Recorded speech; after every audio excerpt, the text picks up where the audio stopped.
Welcome to another episode of B2B Marketing Futures, the podcast for B2B marketers sponsored by AdSact, the B2B ad platform. Today's topic is how to position yourself as a winner rather than a loser on the AI revolution. We know that AI is everywhere in marketing conversations right now, but not everyone is using it in the same way or with the same results. So in this episode, we'll explore how marketers can adopt AI as genuine advantage, avoid the common pitfalls, and use it to elevate both creativity and personal brand. I'm delighted to be joined by Julia and Aileen. And before we get into this discussion, I'd love for both of you to briefly introduce yourselves and share a little bit about your current focus. Julia, welcome. Aileen, welcome. Thank you so much. Thank you for having me again here on the podcast. And my name is Julia Kertesz. I'm a professional marketing manager with over 15 years of experience in B2B and B2C marketing. And for the last 5 years, I work in one of the leading cybersecurity companies. And my direct main projects are connected with the OT industry. And yep, of course, we use AI. So I'm happy to be here. Thank you for inviting me. Awesome. Welcome. And Aileen, welcome. Hi there. Thanks for having me. My name is Aileen Stephenson, and I am the Senior Director of Digital Marketing for Ericsson Enterprise Wireless. And I also write on the side about AI and about the intersection of AI, marketing, and leadership, basically talking a bit about how we can leverage AI as a tool to help us create faster and better content. Amazing. Well, great introductions. Thank you so much.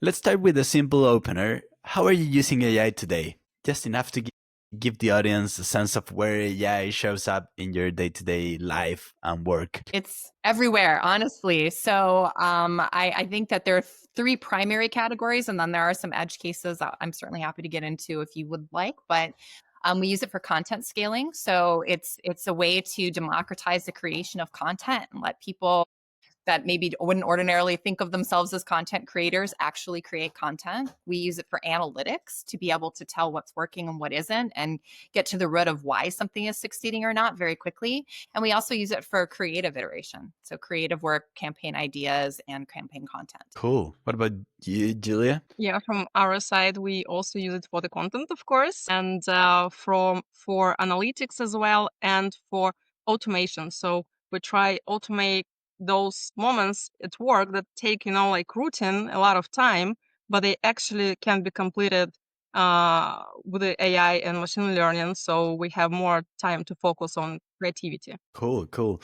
So now that we have a bit of the context of how you use AI, let's go a little bit deeper. And let's talk about what separates marketers who win with AI from those who lose. What are the behaviors, the habits, the strategies that turn AI into a true advantage rather than just a shiny new tool? So from my view, I think the advantage of those who use it is, first of all, speed and productivity. So this is something that you cannot achieve without using these tools nowadays, because for example, when you need to come up with some idea, it's so much faster when you already have some kind of draft, right? So you can give some brief description to AI tool and it will come up with several options that you reviewing, and then you have kind of already visual of what you want, but you just need to find the proper wording. And this is so much faster with AI tools that already give you options. And also, it helps to speed your projects generally, because in marketing, we have everything connected with the content. And usually, like in most of the companies where I worked, any project depends on content and stopped because of the content creation, right? But now we don't have this limitation, and we can launch and focus on, for example, segmented campaigns, because we do have time now for this research and adapting this content for each small segment. And this is something what those marketers that do not use AI, they don't have these opportunities to do so. Yeah, I mean, I agree with everything that you just said. I would even say that as we start to get more sophisticated with the way that we use AI, we can tell it how we want to reflect content back to us. So we use it almost, or I use it almost as a writing partner. I can say, pretend that I'm a sysadmin 20 years into my career and read this paragraph for me. Tell me how it reads. Or I'm just a recent college graduate and I don't really understand this technology. Help me craft content at that level. It can start to learn your voice, your tone, your personas, and it can craft that content much more quickly than you would be able to by researching all those personas yourself and trying to create responsive content for that. Totally agree. And by the way, also it opens the opportunity for non-native speakers, like who I am, by the way, right? So you can hear my accent and everything. So in the past, I also had this sort of limitation because I didn't know, am I using the right word, or should be here some synonym which will describe my idea better, right? Or for example, if I want to make some kind of joke, will it be the same for English speaking people, or we have different type of humor and everything? So now with AI, I can actually ask to criticize it from those persona that I want to target, right? And it just helps me not to make those mistakes that I could without it. And I don't need the proof either, right? So it's actually you hit on a really compelling use case, because we have that situation at work a lot where we're trying to write content. My content team is all American, and so they only speak English. And when we're trying to version things into Spanish or Italian or German, we have to rely on internal native speakers of that content, or we historically did, to check and make sure it's not just about translating the words, it's about translating the meaning, as you said, and making sure that jokes translate and references translate. And AI can be a great partner for us in figuring that out quickly without needing a human to sit there and analyze that content. And exactly, localization process gets also so much faster, right? Because you already can get them the piece that's already so much closer to the way people actually speak. Because if it's done just like a regular translation, it still may not even reflect the needs of those market, because each market different, right, in each country, right?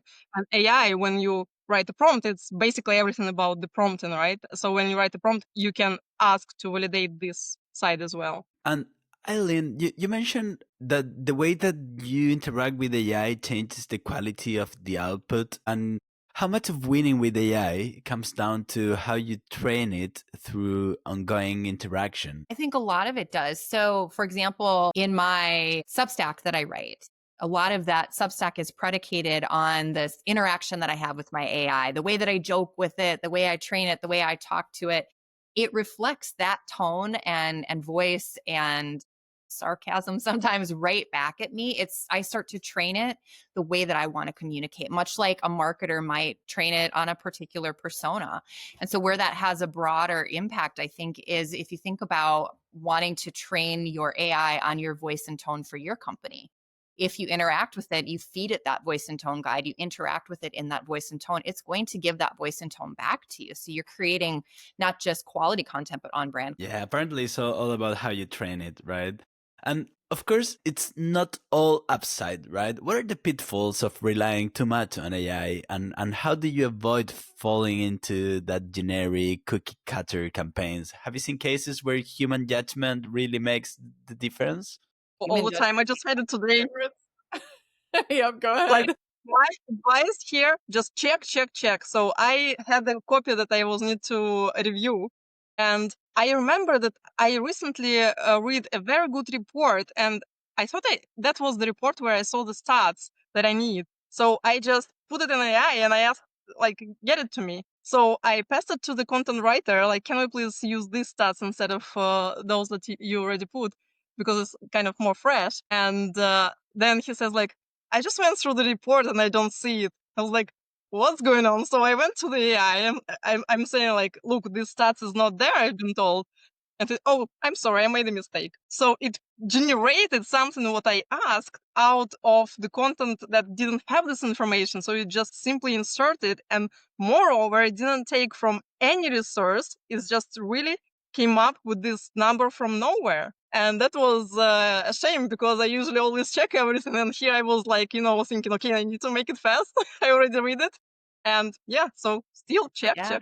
100%. You still have to check your sources. It's that famous AI hallucination, right? It doesn't just come from nothing. It just gets very creative about how it puts data points together, particularly if it thinks you want a particular data point. It tries to deliver that to you. So yeah, I think the big thing that I would say on that is just the takeaway is AI is not your strategist and it is not your fact checker. It can be a partner to you, but you still have to write a clear creative brief, just as you always have done with any kind of creative that you're doing. You have to be very clear about what it is you're trying to achieve. And then when it comes back with, especially like you mentioned, Julia, the stats that it would come back with, double check those, make sure that those citations are there and that it didn't just come up with it creatively. Yeah, and this also comes to the training and prompting. So this just one more time reminded me that all the time when you ask something AI, you need to be very precise and explain where he needs to take this information from, how he needs to analyze it, and what output you want.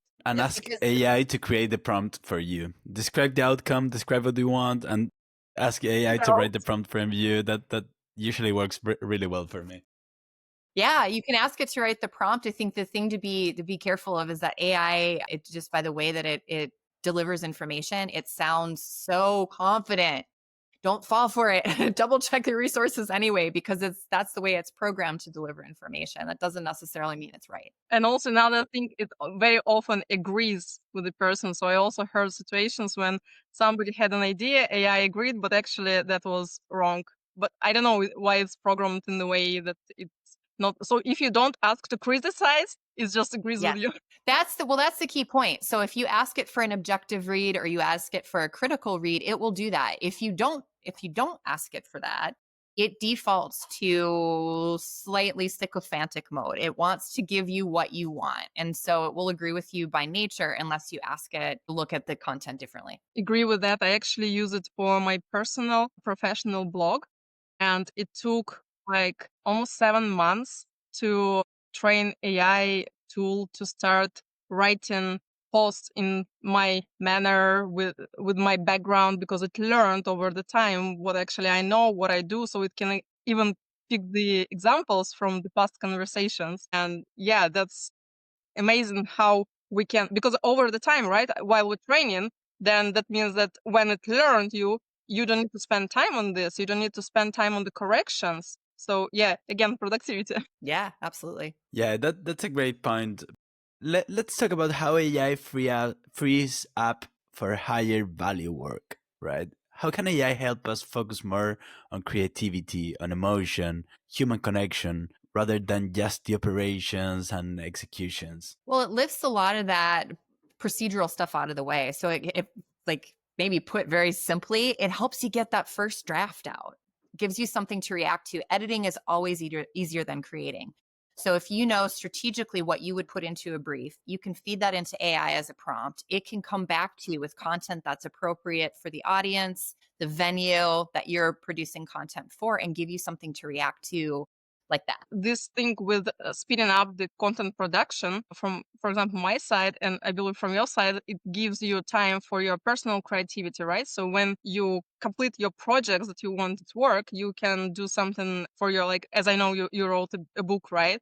And I'm doing my personal professional blog, which I was not able, to be honest, to do before, because the working projects, all the time something comes up urgent, but before it was so much more often. And now when AI helps to close those part of the project with the content that usually was making delay at work, now I most of the time finish in my proper timing, right? So, and I have time for the blog. So, and that's also something what helps me, because I do it as a professional blog, not personal. And that means that I communicate with my target audience. I'm learning in the communities where they are, what their problems are, what they see as emerging things, and what's happening in their, let's say, I'm in cybersecurity, right? So what's happening in their cybersecurity landscape, and I can adapt my content right away to what I just learned. And I'm like up to date with the all news now, which never was before. Yeah, just escalates. It makes everything so much faster. And it lets you focus on creative concepting, which AI is also a great partner for as well. But it lets you focus on the creative work and offload all of that initial concepting work to another tool. From my side, what I mean, like when I have now time to research different publications on my subject, right? As I said, communities, to look for influencers. And when I have the information from different angles, now AI suggests me ideas. I come to AI and I say like, I have this idea. Let's brainstorm how to make it as a project. So that's what really fascinates me now, because you can yourself now get more useful information from the sources that you didn't have time to read before. The other thing I found it really useful for is editing. So when I produced my book, I did that in record time, and I asked it to help me produce it in Chicago style. So I finished the book, and then I fed it to ChatGPT in increments and said, help me polish this for Chicago style. And it would call out all of the little areas that were not congruent with that. That would have taken me so much longer if I'd had to look all of those things up in the Chicago style manual, but it just returns that instantly. It's just done. It's done in 5 minutes, which took him 5 days. You was writing the book. Did you use it like for the stats search or something? Just interesting in what way AI actually helped you with the publishing and make it in the record time? Yeah, well, so a couple ways. So my concept is very tied to ChatGPT. So the blog and then the book is called Gaslighting ChatGPT. Basically, what I was trying to do was test the boundaries of the large language model. So I would feed it some kind of wild story, like my plant is afraid of me. And I would start giving it really serious details about how my plant was expressing fear and I was afraid it was blooming under duress, and see what kind of guidance AI would give me about troubleshooting this completely ridiculous problem. And then I would write that up as a post and I would post it on my Substack. And I turned those into a book. So it was very directly, in the case of this book, my writing partner. But I was also able to take what sometimes would be long conversations with my AI about something ridiculous like that and have it help me craft a more concise, better flowing piece. I didn't always include the full transcript of those types of conversations. I would cull it to its essential parts and then make it a more tightened draft. And then once I cobbled all of that together into a book, it was actually able to help me say, you know, here's the emotional tenor of this post. Here's the emotional tenor of that one. If you want it to peak and valley throughout the book, here's the order I would suggest that you would put this into. Chicago style is the most common style for this type of a book. Here is how you can conform this to Chicago style. I mean, it just happened so much faster than I would have been able to produce it if it was only me doing it. It's very interesting. You, by the way, reminded me that I quite often started to use it in education of my children. So I have son and he likes technologies. And sometimes I'm just asking him some questions of like, what do you think when people can go to the open space? He starts to think with those ideas that he has from different cartoons, books, and everything. And then he came up several times with some really interesting ideas that I was like, can it be real? And I used ChatGPT to question him to find if there any research on this. And it appeared that he came up with ideas, my son, with those researchers that now NASA is looking for. So I started to brainstorm with ChatGPT on how I can develop my son in this engineering field, because he had so good ideas that me, person who is a bit far from engineering, could not say like, is it just a fantasy or it's something that can be true? So it's really interesting how it's even helping us in our personal life, like with a book or with this testing that you do, and it even can help with education and to see how we can help kids to choose their path. I think it does. And, you know, one other use that I have, I mentioned edge cases at the top of this podcast. And one other thing that you might find interesting to try with your son is that, so I have a tendency to be a little loquacious when I speak. And I'm trying to get better at that. I'm trying to be a little bit more brief. I'm trying to be a little more concise. And I can work on and have extensively on drills with ChatGPT to do a call and response. Like if somebody asks you this question, how do you answer it? And it'll come back and go, yeah, that was a little long. Let's make that sharper. And I can practice in a way that no human would ever have tolerance for. It would be so tedious for a person to do that. But ChatGPT has endless patience for that, and it helps you to sharpen your thinking and communication skills. Totally agree. I actually was taking about 2 years ago public speaking training, and then I decided to come back to this with the ChatGPT, because this is what idea I was actually thinking about.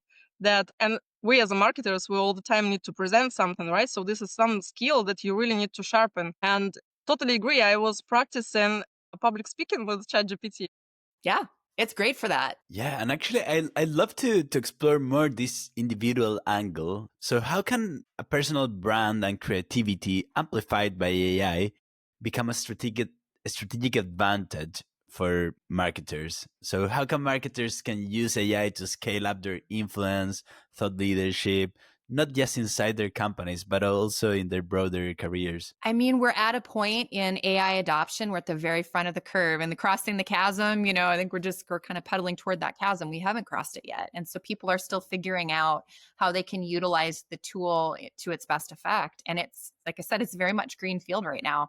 I think the people that really sort of win in the space are the ones that don't just treat it like a tool. They're the ones that treat it like a partner. What you feed into it is reflected back at you. And the more crystalline, the more clear what you feed it is, the better results you'll get back. If you just treat it like a calculator, it's just going to give you calculated results. It can do that too, but you're going to be behind the curve really fast. Yeah, agree. And the personal branding, mostly the same about marketing, right? What you do for personal branding, the same what you do actually for the companies. And so the use of AI here becomes the same just for personal angle, right? So when, just an example, you go to a conference, there are a lot of sessions, and this is like endless source of the content. There are the tools that help to capture this, right? So and then when you have all the sessions recorded, like you have transcript, you just feed it to AI and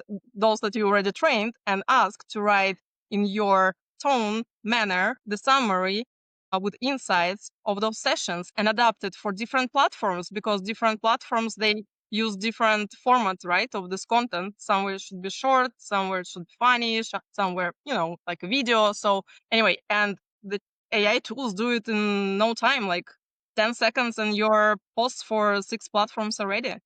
100%. Yeah, you can take a single session or a single webinar and you can say, I want to make this a LinkedIn post, a blog post, an email. You can give it a persona. You can give it an output form factor, if you will, like what kind of content you want it to produce. And it'll create content for all of those different platforms and audiences almost instantly. It would take somebody a week before, and now you can do it in an afternoon easily. Exactly. And what is important, it stays fresh and actual, right? So because always, as I see in marketing, very important this momentum when you catch it and you are not too late with the campaign or the post or whatever you do. And yeah, AI allows us to make everything in respective time. And you mentioned events too. I think that's a really good use case for this, because when you're about to go to an event, so much resource goes to bringing you to that event. Teams are tired, content creators are tired, because the event feels almost like the endpoint, but it isn't.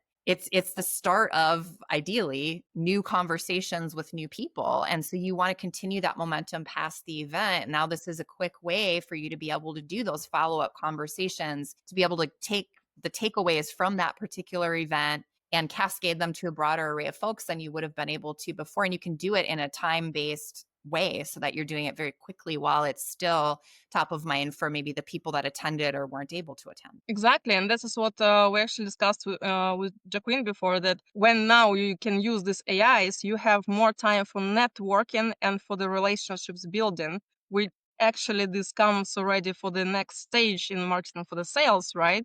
And this is something without which to be honest, yes, the deals not get closed. If you don't have good relationships, you don't have the trust and so on. So you have time to connect with person and understand real needs, so you can match your solution. Because now with this AI and personalization, it's not about selling to everyone. It is selling to the right person, because like this person will stay and the company will stay loyal to your product because it actually solves particular needs. I think you made an important point there too, about it's still about personalization. So one of the things that tends to flatten in marketing organizations I've worked with, just because of capacity constraints, is that it's a single message that goes to a broad array of folks. And so it doesn't feel like one-to-one communication. It doesn't feel personal.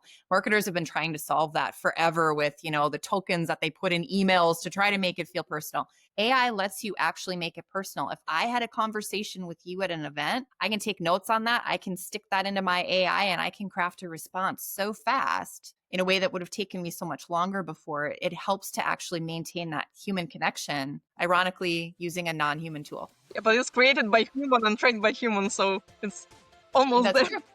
Yes. Well, Julia, Aileen, thank you so much for this insightful discussion. I think what really came through today is that AI isn't just about speed or efficiency. I think the winners are the marketers who know how to combine AI with creativity, with judgment, with your personal brand to create something that is distinctive and personal, as you mentioned. For our listeners, I hope this conversation gave you practical ideas for how to use AI in your own work. So if you enjoyed today's episode, make sure you subscribe to B2B Marketing Futures, wherever you're listening your podcasts. We'll be back soon with more conversations on the future of B2B marketing. Thank you so much.